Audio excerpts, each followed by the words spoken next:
గాక. మరి మీకు అందరికీ కూడా హృదయపూర్వక వందనాలు. మరి చాలా విలువైన సమయంలోకి మనం వచ్చాం. జీవము గల దేవుని శక్తి సంఘము మరి యవనస్తులందరికీ కూడా ప్రత్యేకంగా దేవుడు వారిని దీవించి ఆశీర్వదించాలని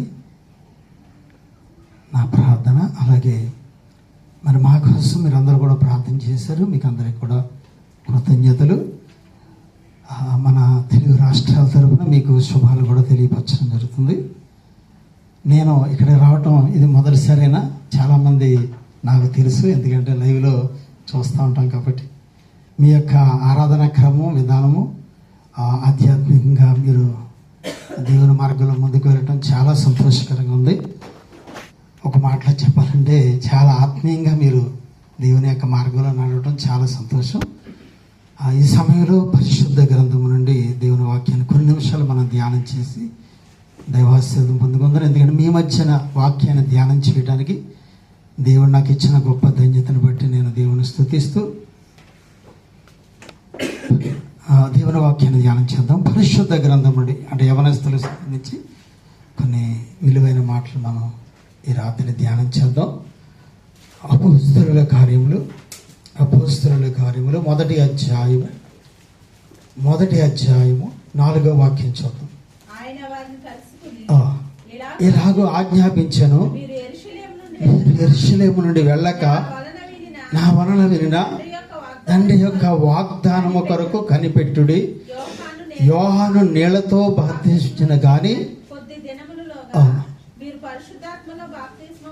ఇక్కడ ఈ యొక్క లేఖన భాగానికి ముందుగా మనము ఒక ప్రవచనాన్ని మనం చూద్దాం. యోవేలు గ్రంథము 2వ అధ్యాయము 28వ వచనంలో, తర్వాత నేను సర్వ జనుల మీద నా ఆత్మను కుమ్మరింతును, మీ కుమారులను మీ కుమార్తెలను ప్రవచనములు చెప్పుదురు, మీ ముసలివారు కళ్ళకందరు, మీ యవ్వనములు దర్శనములు చూతురు. ఆ దినముల్లో నేను పనివారి మీదను పనికత్తెల మీదను నా ఆత్మను కుమ్మరింతును. అంటే ఇది ఈ యొక్క ప్రవచనం నెరవేర్పులోకి రావడం అనేది ఇక్కడ మనకు కనపడతా ఉంటుంది. అపోస్తలుల కార్యంలో ప్రభువు చెప్పిన మాట ఇది. మీరు యెరూషలేము నుండి వెళ్ళక నా వలన వినిన తండ్రి యొక్క వాగ్దానము కొరకు కనిపెట్టండి. ఈ మాట చెప్పడానికి ముందు ఎందుకు పరిశుద్ధాత్మ కొరకు ప్రభువు కనిపెట్టమన్నారంటే, ముందుగా కొన్ని విషయాలు అంటే యేసయ్య సిలువ బలియాగానికి ముందుగా కొన్ని మాటలు శిష్యులకు చెప్పడం జరిగింది. అదేంటంటే మనకి మత్తయి సువార్తలో మనం చూస్తే చివరిలో ఆఖరి అధ్యాయంలో మనకు కనపడుతుంటుంది. మత్తయి సువార్త ఆఖరి అధ్యాయం అంటే 28వ అధ్యాయంలో 19వ వాక్యం చూద్దాం. ఇక్కడ మనం చూస్తే మీరు వెళ్ళి సమస్త జనులను శిష్యులుగా చేడి, అలాగే తండ్రి యొక్క కుమారుని యొక్క పరిశుద్ధాత్మ యొక్క నామంలో వారికి బాప్తిస్మం ఇచ్చుచు నేను మీకు ఏ ఏ సంగతులు ఆజ్ఞాపించుదునో గైకొనవలెనని అక్కడ ఆ మాట చెప్పి ఇంకా వివరంగా మనము యేసు ప్రభు చెప్పిన ఇంకొక మాట కూడా చూద్దాం. మార్కు సువార్తలో ఇది కూడా చివరి అధ్యాయం. మార్కు సువార్త 16వ అధ్యాయము 15వ వాక్యం చూద్దాం. మరియు మీరు సర్వలోకం వెళ్ళి సర్వ సృష్టికి సువార్తను ప్రకటించడి. నమ్మి బాప్తిస్మం పొందిన వాడు రక్షింపబడును, నమ్మని వారికి శిక్ష విధింపబడును. నమ్మిన వారి వలన ఈ సూచక్రియలు కనబడును. అవేమనగా నా నామము దెయ్యములను వెళ్ళగొట్టుదురు, కొత్త భాషలు మాట్లాడుదురు, పాములను ఎత్తుపట్టుకుందురు, మరణకరమైనది త్రాగినను అది వారికి హాని చేయదు. రోగుల మీద చేతులు ఉంచినప్పుడు యేసు ప్రభు శిష్యులకి చాలా విషయాలు చెప్పారు. ఇవన్నీ కూడా మీరు చెయ్యాలని చెప్పారు. అయితే ఇవన్నీ ఎప్పుడు చేయడానికి వారికి అధికారం దొరుకుతుంది అంటే ప్రభు చెప్పిన మాట సువార్త ప్రకటించడం, రోగులు స్వస్థపరచడం, దయ్యాలను వెళ్ళగొట్టడం, ఇవన్నీ కూడా ఈ కార్యక్రమాలన్నీ కూడా మరి ఆ శిష్యులకి చేయాలని ప్రభు చెప్పిన మాట. ఇది నెరవేర్పులోకి రావాలంటే ఖచ్చితంగా ఆయన చెప్పిన మాట ఏంటంటే నా వలన వినిన తండ్రి యొక్క వాగ్దానం కొరకు కనిపెట్టండి. అంటే ఈ యొక్క యేసు ప్రభు చెప్పిన ఈ పరిచర్య ఆ శిష్యులు జరిగించాలంటే వారికి ఒక అర్హత కావాలి. అదేంటంటే పరిశుద్ధాత్మను పొందుకోవడం. అంటే పరిశుద్ధాత్మ అభిషేకములోని శక్తిని బట్టి ఆ యొక్క కార్యక్రమాల్లో, ఆ పరిచర్లో వారు ముందుకు సాగడానికి అవకాశం ఉంటుంది.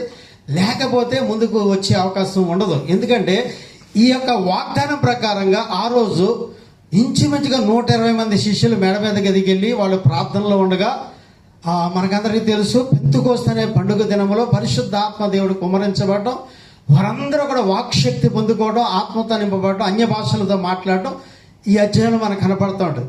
అయితే ఒకప్పుడు యేసు ప్రభువుని ఎవరో నాకు తెలియదని 3 సార్లు అబద్ధమాడిన పేతురు ఎంత ధైర్యంగా మాట్లాడుతున్నాడంటే 11 మందితో నిలిచి బిగ్గరగా కొన్ని విషయాలు మాట్లాడుతూ చివరిగా అంటాడు, ఇదే అపోస్తల కార్యం 2వ అధ్యాయం 37వ వాక్యంలో 38వ వాక్యం ఏమంటాడంటే, మీరు మారు మనస్సు పొంది ప్రతి వాడు కూడా యేసుక్రీస్తు నామములో బాప్తిస్మం పొందారు, అప్పుడు మీరు పరిశుద్ధాత్మను వరం పొందుకుంటారని ఈ మాటలు చెప్పినప్పుడు ఒక్క ప్రసంగానికి ఆ దినములో ఇంచుమించు 3,000 మంది చేర్చబడ్డారు. 4వ అధ్యాయంలో కూడా చూస్తే 4వ వచనం ఉంటుంది, వాక్యము విని వారిలో అనేకులు నమ్మిరి, వారిలో పురుషుల సంఖ్య ఇంచుమించు 5,000. అంతేకాదు 3వ అధ్యాయంలో మనం మొదటి నుంచి చూస్తే ఒక కుంటివాడు భిక్షాటన చేస్తున్న వ్యక్తి, ఈ దైవజనులు పేతురు అలాగే యోహాను దేవాలయం వెళుతుండగా ఏదైనా సహాయం చేయమని అడిగినప్పుడు పేతురు అన్న మాట ఏంటంటే, వెండి బంగారం నా యొద్ద లేవు కానీ నాకు కలిగిందే నీకు ఇస్తున్నాను, నజరేయుడైన యేసుక్రీస్తు నామమున నడువమని చెప్పి వాని కుడి చేయి పట్టుకుని లేవనెత్తాడు. అసలు ఎంత ఆశ్చర్యం ఇది! ఎంత ఈ పని చేయడానికి ఎంత ధైర్యం కావాలి. మరి ఈ యొక్క ఆ వ్యక్తి ఎలాంటి స్థితిలో ఉన్నాడంటే పుట్టిన మొదలుకుంటేవాడు, అలాంటి వ్యక్తిని లేచి నడమని అని చెప్పడమే కాదు, తన చేయి పట్టుకుని లేపడం ఎంత ధైర్యం కావాలి ఈ పని చేయడానికి. వెంటనే ఆశ్చర్యకరంగా వాడు దిగ్గును లేచాడు, నడిచాడు, గంతులు వేశాడు, దేవుని స్తుతించాడు, వారితో పాటు దేవాలయంకి వెళ్ళిపోయాడు. అంటే ఈరోజు మనం తెలుసుకోవాల్సిన అద్భుతమైన మాట ఏంటంటే, యేసు ప్రభు ఎవరో తెలియదు అని చెప్పిన పేతురు ఎంత ధైర్యంగా మాట్లాడగలుగుతున్నాడు, పరిచర్య చేస్తున్నాడు, అద్భుతాలు జరుగుతున్నాయి. అలాగే పేతురు బోధిస్తామంటే 1,000 మంది ప్రజలు రక్షించబడుతున్నారు. ఇవన్నీ జరగడానికి కారణం ఏంటంటే ఆ పరిశుద్ధాత్మ అభిషేకంలోని శక్తి. అందుకనే మనము ఒక సందర్భాన్ని మనం గమనిస్తే, యేసు ప్రభువుకి పుట్టడానికి ముందు క్రీస్తు పూర్వము, ఆయన పుట్టిన తర్వాత క్రీస్తు శకమని ఎలాగైతే కాలము విభజించబడిందో, ఈ మధ్యకాలంలో మనకి 2020 సంవత్సరంలో కరోనా అనేది ఈ ప్రజలకి వచ్చిన పరిస్థితుల్లో కరోనాకు ముందు, కరోనాకు తర్వాత ఎలాగైతే విభజించామో, అలాగే మన యొక్క విశ్వాస జీవితంలో కూడా పరిశుద్ధాత్మ పొందుకోవడం ముందు జీవితం వేరు, పరిశుద్ధాత్మ పొందుకున్న తర్వాత జీవితం వేరుగా ఉంటుందనే విషయాన్ని మనం ఇక్కడ పేతురు జీవితంలోంచి మనం నేర్చుకుంటున్నాం. అయితే ఈ సందర్భంలో మరి పరిశుద్ధాత్మ అభిషేకంలో ఉన్న శక్తిని మనం అందరూ కూడా పొందుకుంటే మన జీవితాలు ఎలాగుంటాయి అనేది ప్రాముఖ్యంగా 4 విషయాలు మనం ఈ రాత్రి ధ్యానం చేద్దాం. మొదటి సంగతి చూద్దాం, సమూయేలు మొదటి గ్రంథము 16వ అధ్యాయము, సమూయేలు మొదటి గ్రంథము 16వ అధ్యాయము 13వ వాక్యం చూద్దాం. సమూయేలు తైలపు కొమ్మును తీసి వారి సహోదరుల ఎదుట వారికి అభిషేకం చేశాను. నాటి నుండి దేవుని ఆత్మ దావీదు మీదకి బలముగా వచ్చాను. ఇక్కడ ఎప్పుడైతే సమూయేలు దావీదుని అభిషేకించాడో, దావీదు మీదకి బలముగా దేవుడు ఆత్మ దిగి రావడం జరుగుతుంది. ఎందుకు ఈ మాట మనం ధ్యానం చేయాలనే విషయాన్ని చూస్తే, ఇక్కడ జరిగిన సంఘటన ఏంటంటే, తర్వాత జరిగిన సంఘటన ఏంటంటే మన అందరికీ తెలుసు. మరి ఫిలిష్తీయుడైన గొలియాతు యుద్ధానికి వచ్చి ఒక్కడే నాతో గెలవని మరి ఇశ్రాయేలు ప్రజలతో సవాలు విసురుతున్న సందర్భంలో మరి దావీదు ఆ యొక్క సవాల్ని అంగీకరించి యుద్ధానికి వెళుతూ రాజు అయినటువంటి సౌలు దగ్గరికి వెళ్ళినప్పుడు, అంటే అందరూ భయపడిపోయి పారిపోతున్న సందర్భంలో సౌలుతో మాట్లాడతాడు దావీదు. ఏమంటాడో చూస్తే 17వ అధ్యాయం 32వ వాక్యంలో మనము దావీదు అంటున్న మాట. ఎందుకంటే ఫిలిష్తీయుని ఓహో, బట్టి ఎవని మనస్సును కురంగ నిమిత్తము లేదు, నీ దాసుడని నేను వానితో పోట్లాడతాను. దావీదు సౌలుతో అనగా, సౌలు కూడా భయపడిపోతా ఉంటే దావీదు ఏమంటాడు, నేను వెళ్ళి పోట్లాడతానంటాడు. అప్పుడు సౌలు అంటాడు, ఈ ఫిలిష్తీయుని ఎదుర్కొండకు వానితో పోట్లాడటకు నీకు బలము చాలదు, ఎందుకంటే నువ్వు బాలుడువు, బాల్యం నుండి యుద్ధాభ్యాసం ఇక యుద్ధం అంటే తెలియదు నీకు అని ఈ మాట చెప్పినప్పుడు దావీదు అన్న మాట ఏంటంటే, నీ దాసుడని నేను నా తండ్రి యొక్క గొర్రెలను కాయిచుండా సింహమును ఎలుగుబంటి వచ్చి మందల నుండి ఒక గొర్రె పిల్లని ఎత్తుకుని పోచుండగా నేను దానిని తరిమి చంపి. నోట నుండి ఆ గొర్రెను విడిపించి. ఇక్కడ మనం గమనించవలసింది ఏంటంటే, దావీదు గొర్రెలు కాపరి, గొర్రెలు కాచుకుంటూ ఉంటుండగా ఒక సింహం వచ్చి గొర్రె పిల్లని ఎత్తుకు వెళ్ళిపోతుంది. ఏ గొర్రెలు కాపరని ఏమనుకుంటాడు, నన్ను ఎత్తుకెళ్ళలేదు, గొర్రె పిల్లని ఎత్తుకెళ్ళి నేను బ్రతుకున్నాడో చాలు అనుకుంటాడు ఏ గొర్రెలు కాపరని. కానీ ఇక్కడ దావీదు అయితే ఎప్పుడైతే గొర్రె పిల్లని సింహం ఎత్తుకుపోతుందో సింహాన్ని తరవడం మొదలుపెట్టాడు. ఎంత విచిత్రంగా ఉంది ఈ మాట. అలాగే ఒక సందర్భంలో సింహమే కాదు, ఎలుగుబంటి కూడా గొర్రె పిల్లని ఎత్తుకుపోతున్న సందర్భంలో ఎలుగుబంటిని కూడా తరవడం మొదలుపెట్టి, ఈ సింహాన్ని తరుముతున్నాడు, ఎలుగుబంటిని తరుముతున్నాడు. అవి ఏం చేశాడంటే దావీదు మీదకి రావడం మొదలైంది. ఎప్పుడైతే దావీదు మీద రావడం మొదలు పెట్టినాయో దావీదు ఏం చేశాడంటే ఆ సింహాన్ని ఎలుగుబంటిని కూడా చంపేశాడు. ఒక సింహాన్ని చంపాడు, ఎలుగుబంటిని చంపాడు. ఒక ఒక ఒక గొర్రెల కాపరి సింహాన్ని చంపడం, ఎలుగుబంటిని చంపడం అనేది మామూలు విషయం కాదు. అయితే ఇక్కడ ఈ సంఘటన జరిగిన విషయము దావీదు సౌలుతో మాట్లాడుతున్నాడు. ఒకప్పుడు ఇలా జరిగింది అని చెప్తున్నాడు. అతను చెప్పే వరకు ఎవరికి తెలియదు. ఇంకా చెప్పాలంటే దావీదు తండ్రి కూడా తెలియదు. ఇలా సింహాన్ని చెప్పాడు, లేకపోతే ఎలుగుబంటిని చెప్పడం విషయం ఎవరికీ తెలియదు, ఇంటి వారికి కూడా తెలియదు. ఎప్పుడైతే అభిషేకించబడ్డాడో ఇప్పుడు గొలియాతుని మీదకి యుద్ధానికి వెళ్తున్నాడు. ఈ రాజు ఏం చేశాడంటే మొత్తం యుద్ధానికి సంబంధించినటువంటి వస్త్రాలు, అలాగే శిరస్నానము, ఇవన్నీ కూడా యుద్ధ కవచం ఇవన్నీ తొడిగితే ఇవన్నీ నాకు వాడికి లేదు, నాకు అసలు అలవాటు లేదు, నాకు ఏమొద్దని ఒక కర్ర పట్టుకున్నాడు. అలాగే 7 రాళ్ళు తీసుకున్నాడు, వడిసి తీసుకున్నాడు, యుద్ధానికి బయలుదేరి వెళ్తున్నాడు. వెళుతూ ఉంటే ఆ యొక్క గొలియాతు అంటాడంట, నువ్వేంటి కర్ర పట్టుకొస్తాడు నా మీదకి యుద్ధానికి అంటూ, నేను నీకు కుక్కలా కనపడుతున్నానా అంటాడు. దావీదు యుద్ధానికి వెళ్తున్నాడు. ఆ ఒడిశ తీసిన ఒక్క రాయి వేసి కొట్టేటప్పటికి ఆ రాయి అతని కణతలోకి వెళ్ళిపోవడం, అతను బోర్లంగా పడడం. ఈ దావీదు వెళ్ళి అతన్ని కత్తి తీసుకుని అతని తల నరికి ఆ తలను పట్టుకుని వెళ్ళిపోయాడు.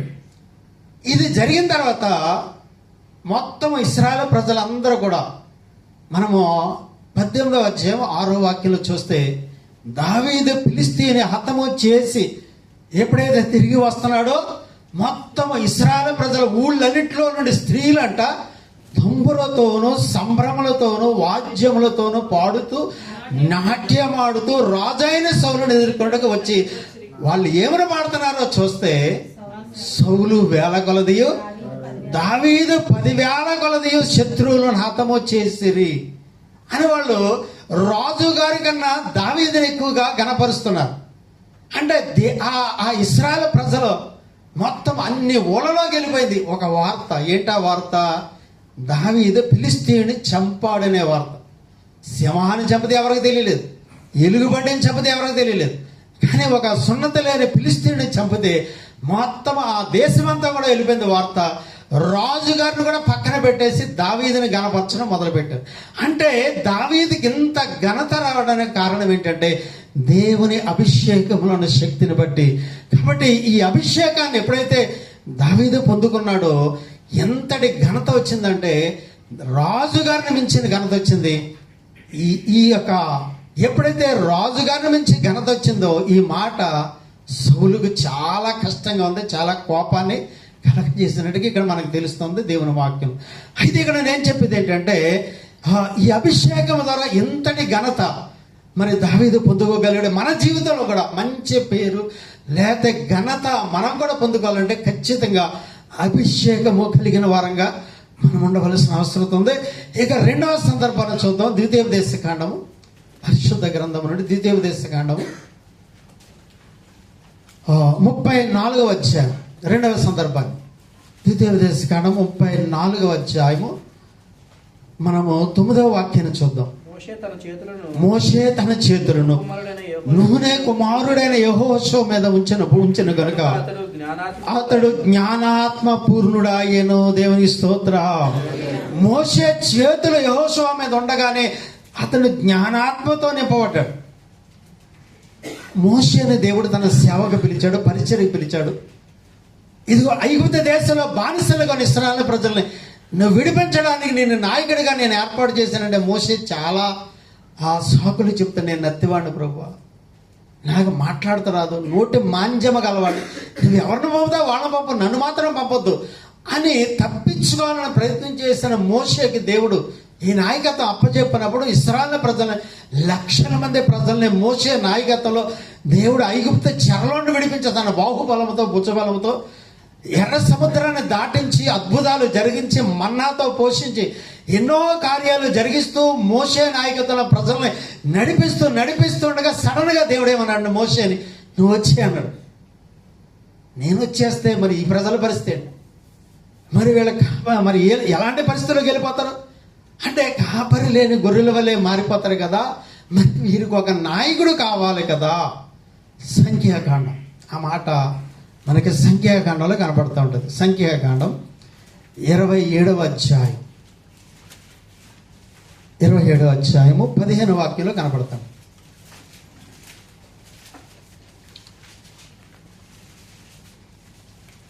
17వ అధ్యాయం మోషే అన్నమాట. యెహోవా సమస్త మానవుల ఆత్మలకు దేవా, సమాజము కాపరి లేని గొర్రెల వలె ఉండకుండానట్లు ఈ సమాజం మీద మరి నేను వచ్చేస్తే ఈ సమాజం ఏమైపోతుంది, మరి ఎలాంటి పరిస్థితులకు వెళ్ళిపోతారు, కాపరి లేని గొర్రెల వలె ఉంటారు. కాబట్టి ఎవరినైనా నియమించు, ఆ నియమించబడే వ్యక్తి ఎలాగ ఉండాలంట, వారి ఎదుట వచ్చుచూ పోవుచూ ఉండి వారికి నాయకుడిగా ఉండడానికి సమర్థుడై ఉండవలెను అని చెప్పినప్పుడు దేవుడు అన్న మాట ఏంటంటే, నూను కుమారుడైన యెహోషువ ఆత్మను పొందినవాడు, అతని మీద నీ చేయి ఉంచమని దేవుడు అక్కడ బయలుపరచడం జరిగింది. అంటే ఎవరికి నాయకత్వ బాధ్యతలు దేవుడు అప్పగించారంటే ఎవరైతే పరిశుద్ధాత్మ శక్తితో నింపబడ్డారో వారికి మాత్రమే. ఆ అభిషేకాన్ని ఎప్పుడైతే యెహోషువ పొందుకున్నాడో జ్ఞానాత్మను కలిగి ఉన్నాడు. మనము కూడా యవ్వనస్తులు ముఖ్యంగా మరి నాయకత్వ లక్షణాల్లో ఎదగాలి, వారు ముందుకు సాగాలంటే ఖచ్చితంగా మరి పరిశుద్ధాత్మ అభిషేకం పొందుకోవాల్సిందే. ఎందుకంటే అపోస్తలులు దేవుని పరిచర్యలో బలంగా ముందుకు సాగుతున్న దినాల్లో భోజనాలు వడ్డించే దగ్గర ఇబ్బంది కలిగినప్పుడు వెంటనే వాళ్ళు అన్నమాట ఏంటంటే, మేము దేవుని పని మానేసి భోజనాలు వడ్డించాలా, ఓ పని చేయండి, మీలో మంచివారు దేవుని ఆత్మను కలిగిన వారు ఒక 7గురిని ఏర్పాటు చేసుకోమని చెప్పినప్పుడు వారికి ఆ బాధ్యత అప్పగించడం జరిగింది. అలాగే మనము కూడా నాయకత్వ బాధ్యతలో ముందుకు సాగాలంటే దేవుని యొక్క కృపలో వర్ధిల్లాలంటే దైవ జ్ఞానంతో నింపబడాలి, దేవుని ఆత్మనే ఖచ్చితంగా పొందుకోవాలి. మొదటి విషయము మరి దేవుడు మనల్ని ఘనపరిచే అవకాశము పరిశుద్ధాత్మ నడిపింపు ద్వారా మనం పొందుకోగలుగుతాం. రెండవది జ్ఞానముతో నింపబడి నాయకత్వంలో ముందుకు వెళ్ళడానికి మనకి అలాంటి అవకాశం కలుగుతుంది. ఇక మూడవ సందర్భాన్ని కూడా చూద్దాం. ఎప్పుడైతే పరిశుద్ధాత్మ పొందుకున్నామో అప్పుడు మన జీవితంలో కలిగే మూడవ సందర్భాన్ని కూడా చూద్దాం. రాజులు 2వ గ్రంథము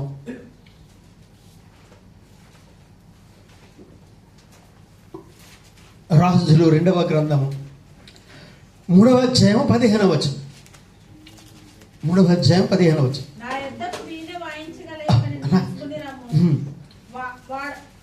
వాయిద్యకుడు అక్కడ వచ్చి వాయించుచుండగా యెహోవా హస్తం అతని మీదకి వచ్చిన గనుక ఇక్కడ ఎప్పుడు జరిగింది ఈ సందర్భం అంటే, మోయాబు రాజు అయినటువంటి మేష అతనంట ఇశ్రాయేలు రాజుకు పన్ను కడుతున్నాడట. ఎంత పన్ను కడుతున్నాడంటే అతను 3వ అధ్యాయం 4వ వాక్యం ఉంటుంది, 1,00,000 గొర్రె పిల్లలను బొచ్చు గల 1,00,000 గొర్రె పొట్టేళ్లను ఇశ్రాయేలు రాజుకి అతను పన్నుగా ఇస్తున్నాడంట. ఇంత పన్ను కట్టేటువంటి మోయాబు రాజు ఒక రోజంట ఇశ్రాయేల్ రాజు మీద తిరుగుబాటు చేశాను. నీకు పన్ను కట్టమంటే నేను పన్ను కట్టను, నేను స్వతంత్రుని తిరుగుబాటు చేసి. ఎప్పుడైతే తిరుగుబాటు చేశాడో ఇశ్రాయేల్ రాజు వెంటనే యుద్ధానికి బయలుదేరాడు. అతనికి సహాయంగా యోధా రాజు వచ్చాడు, అలాగే ఎదోము రాజు కూడా వచ్చాడు. ముగ్గురు రాజులు కలిసి ఎవరి మీదకి యుద్ధానికి వెళ్తున్నారంటే మోయాబు రాజు మీదకి యుద్ధానికి వెళ్తున్నారు. ఈ వెళ్ళే క్రమంలో ఈ మార్గంలో ఏమైందంటే నీళ్లు లేక ఈ రాజునికి సైన్యానికి పశువులు కూడా నీళ్లు లేక వీళ్ళ పరిస్థితి ఎలాగైందంటే చనిపోయే పరిస్థితి. వెళ్ళేదేమో యుద్ధానికి, నీళ్ళు లేక చనిపోయే పరిస్థితి రే. అయ్యో మన పరిస్థితి ఎలాగైపోయిందంటే శత్రువుకి మనల్ని దేవుడు అప్పగించడానికి ఇక్కడికి నడిపించాడా అన్నప్పుడు లేదు ఇక్కడ ఎలీషా అనే దైవజనుడు ఉన్నాడు కదా, అతని దగ్గరికి వెళితే మనకి ఏదైనా మార్గం దొరుకుతుంది అన్నప్పుడు ముగ్గురు రాజులు దైవజనుడి దగ్గరికి వెళ్ళారు. వెళ్ళినప్పుడు దైవజనుడు చెప్పిన మాట ఏంటంటే, నా యొద్దకు వీణ వాయించగల ఒకరిని తీసుకురమ్మని చెప్పాడు. అలా వీణ వాయిస్తుండగా దేవుని ఆత్మ దైవజనుడి మీదకి వచ్చినప్పుడు వెంటనే దైవజనుడు సెలవిచ్చినది ఏంటంటే, ఈ లోయలో మీరు చాలా గోతులు తవ్వించండి. ఎందుకు తవ్వించాలంటే దేవుడు చెప్పేది ఏంటంటే, గాలియే గాని వర్షమే గాని రాకపోయినా మీరు మీ మందలో మీ పశువులు త్రాగుట ఈ లోయ నీళ్లతో నిండును, ఇది యెహోవా దృష్టికి అల్పమే. ఇక్కడ బావులు తవ్వని దేవుడు చెప్పట్లేదు, గోతులు తవ్వమని చెప్పాడు. ఇది దైవజనుడు చెప్పిన మాట. వెంటనే వాళ్ళు ఏం చేశారంటే ఆ మాటకి లోబడి చాలా గోతులు తవ్వారు. తవ్విన తర్వాత ఏం జరిగిందంటే వర్షం లేదు, గాలి లేదు. కానీ ఏం జరిగిందంటే ఉదయ నైవేద్యం అర్పించే సమయమందు నీళ్లు ఏదోమ మార్గమున రాగా దేశము నీళ్లతో నిండింది. రాజులు, సైన్యము, పశువులు అన్నీ కూడా మరి నీళ్లు త్రాగి తమ ప్రాణాలు కాపాడుకున్నారు. ఇక్కడ అయిపోలేదు. ఈ శత్రువులు కంటే నీళ్లు రక్తం వల్లే కనపడుతున్నాయంట. వాళ్ళు అనుకున్నారంట అయిపోయింది, ముగ్గురు రాజులు మన మీదకి యుద్ధానికి వచ్చారు, ఇప్పుడు మన పరిస్థితి ఏంటో మనం భయపడుతున్నాం. ఇప్పుడు జరిగింది ఏంటంటే ముగ్గురు రాజులు, వారి సైనికులు, వారి మొత్తం సైన్యం అంతా వాళ్ళతో వాళ్ళ మీద వాళ్ళకే గొడవలు వచ్చి వాళ్ళే చంపుకున్నారు. రక్తము కారుతుంది అక్కడ, అందరూ చనిపోయారు. మనం వెళ్ళి దోపుడు సొమ్ము పట్టుకుందాం అని శత్రువులందరూ బయలుదేరి వచ్చారండి. వచ్చేటడికి వీళ్ళందరూ వాళ్ళ మీద పడి వాళ్ళని సంహరించి ఆ యుద్ధంలో విజయాన్ని సాధించారు. అంటే ఇక్కడ మనము నేర్చుకునేది ఏంటంటే, సమస్య వచ్చినప్పుడు, ఇబ్బంది వచ్చినప్పుడు, పరిస్థితి మనకు అనుకూలంగా లేనప్పుడు మనం ఏం చేయాలో మనకి ఆలోచన కావాలంటే, అసలు దేవుని చిత్తమేంటో తెలుసుకోవాలంటే మనకేం కావాలంటే దేవుని ఆత్మశక్తి కావాలి. అంటే మొదటిగా మనకి ఘనత రావాలంటే దేవుని ఆత్మశక్తి కావాలి. మనము జ్ఞానముతో నింపబడాలి. నాయకత్వ లక్షణాలు నేర్చుకోవాలంటే దేవుని శక్తి కావాలి, ఆత్మశక్తి కావాలి. దేవుని చిత్తమేంటో తెలుసా. మనకి కొన్ని ఆలోచనలు ఉంటాయి, మనకు కొన్ని ఉద్దేశాలు ఉంటాయి. మన తలంపులు వేరు, దేవుని తలంపులు వేరు, మన ఆలోచనలు వేరు, దేవుని ఆలోచనలు వేరు. ఇప్పుడు దేవుని చిత్తం మనకు తెలియాలంటే మనము దేవుని ఆత్మతో నింపబడాలి. ఇక 4వ సందర్భంలోకి వెళ్ళిపోదాం. సమూయేలు మొదటి గ్రంథము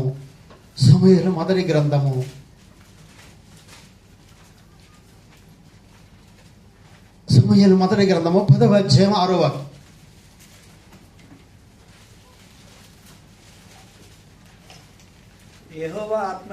నీ మీదకి బలముగా దిగి వచ్చును, నీవు వారితో కలిసి ప్రకటన చేయుచుండగా. ఎప్పుడైతే నువ్వు ప్రకటన చేస్తావో, దేవుని ఆత్మ ఎప్పుడైతే నీ మీదకి బలంగా వస్తుంది జరుగుతుందో, నీకు క్రొత్త మనస్సు వస్తుంది. అంటే మనస్సు మారి నూతనమైన రూపాంతర అనుభవంలోకి వచ్చే అవకాశం కలుగుతుంది. ఎప్పుడు కలుగుతుందంటే ఎప్పుడైతే దేవుని ఆత్మశక్తితో నింపబడతామో అప్పుడు మాత్రమే నూతన స్వభావము, నూతన మనసు. ఎందుకంటే దేవుని ఆత్మతో నింపబడినప్పుడు మనకి పాపం అంటే ఏంటో, నీతి అంటే ఏంటో, తీర్పు అంటే ఏంటో అన్నీ కూడా మనకు అర్థమవుతాయి. కాబట్టి దేవుని ఆత్మతో నింపబడినప్పుడు క్రొత్త మనస్సు, మారు మనస్సు, నూతన మనస్సు, రూపాంతర అనుభవంలోకి మనం రావడానికి అవకాశం ఉంది. కనుక ఆ రోజు ప్రభు చెప్పిన మాట, ఆయన పునరుత్థానుడు అయిన తర్వాత మరి శిష్యులతో చెప్పిన మాట ఏంటంటే, మీరు ఎక్కడికి వెళ్ళిపోద్దు, ఇక్కడే ఉండండి, యెరూషలేములో ఉండండి, నా వలన వినండి, తండ్రి యొక్క వాగ్దానం కొరకు మీరు కనిపెట్టండి, ఆ తర్వాతే మీరు ముందుకెళ్ళనని ప్రభు చెప్పడం జరిగింది. ఎప్పుడైతే వారు అలా కనిపెట్టారో, అలా అభిషేకాన్ని ఎప్పుడైతే పొందుకున్నారో, అప్పుడు ప్రభు అప్పగించిన పరిచర్యలో వారు ముందుకు వెళ్ళగలిగారు. మన జీవితంలో కూడా మనము దేవుని కొరకు పని చేయాలని, పరిచర్య చేయాలని మనకు కూడా మరి చాలా ఆసక్తి ఉంటుంది, ఉత్సాహం ఉంటుంది, మంచిదే. కానీ దేవుని ఆత్మ నడిపింపు లేకుండా, దేవుని చిత్తం లేకుండా, దేవుని యొక్క సహాయం లేకుండా మనం ఏమీ కూడా చేయలేం. కాబట్టి ఎందుకు ఈ మాట అంటే, దేవుని ఆత్మలైనవాడు నావాడు కాదన్నాడు. క్రీస్తు ఆత్మ చేత మనం నడిపించబడితేనే దేవుడి పిల్లలుగా ఉండే అవకాశం కలుగుతుంది. కనుక ఇలాంటి అభిషేకంలో శక్తి ఉంది. ఎందుకంటే జీవగల దేవుని శక్తి సంఘములో ఉన్న యవనస్తులందరూ కూడా దేవుని బలమైన ఆత్మశక్తితో నింపబడి వారు ఘనపరచబడుతూ, జ్ఞానముతో నింపబడుతూ, నాయకత్వ లక్షణాలు వారు తెలుసుకుంటూ, దేవుని చిత్తమేంటో వారు గ్రహించుకుంటూ, అలాగే క్రొత్త మనస్సు కలిగి ముందుకు సాగుతూ దేవుని పరిచర్యలో మరి బలమైన సాక్షులుగా, సాధనాలుగా, జ్యోతులుగా ఉండడం ద్వారా మాత్రమే సంఘము క్షమాభివృద్ధి పొందడానికి అవకాశం కలుగుతుంది. కనుక మనము రక్షించబడటం మాత్రమే కాదు, మనము దేవుని ఆరాధించడం మాత్రమే కాదు, మనము పరిచర్యలో ఉపయోగపడాలి. దేవుడికి ఉపయోగపడే పాత్రలుగా మనం ఉండాలని ఖచ్చితంగా మరి ఇలాంటి పరిచర్యలో మనం ముందుకు సాగాలంటే మనము కూడా కనిపెట్టాలి దేవుని ఆత్మ నింపుదల కొరకు, అభిషేకం కొరకు. ఎందుకంటే ఖచ్చితంగా దేవుని వాగ్దానం ఉంది, తన అడుగు వారికి నిశ్చయముగా పరిశుద్ధ ఆత్మనిస్తానన్న వాగ్దానం ఉంది. కనుక ఈ వాగ్దానం మనం స్వతంత్రించుకోవడం అనేది మనందరికీ కూడా చాలా అవసరం. ముఖ్యంగా యవన కాలంలో మరి దేవుని కాడిమోయడం నరుడికి ఎంతో మేలైన వాక్యం చెప్తుంది. యవనస్తులు బలవంతులైన వాక్యం చెప్తుంది. అంటే మన బలము శరీర సంబంధమైన బలానికి పరిమితం చేయకుండా దేవుని ఆత్మశక్తిని కూడా పొందుకొని ఇలాంటి పరిచర్లో ముందుకు సాగిపోతూ మన ఈ యొక్క ప్రాంతంలో అబుదాబిలో మరి జీవగల దేవుని శక్తి సంఘములో ఉన్న యవనస్తులు మరి బహు బలవంతులని, అభిషేకము కలిగిన వారిని అనేక మంది గ్రహించగలిగినటువంటి ఉన్నతమైన స్థితిలో యవనస్తులు ఉండాలని యవనస్తుల కొరకు ప్రార్థన చేస్తూ నా మాటలు ముగిస్తున్నాను. దేవుడి పరిశుద్ధ వాక్యం మనందరి వినికిడిలో దీవించి ఆశీర్వదించును గాక. ఆమేన్.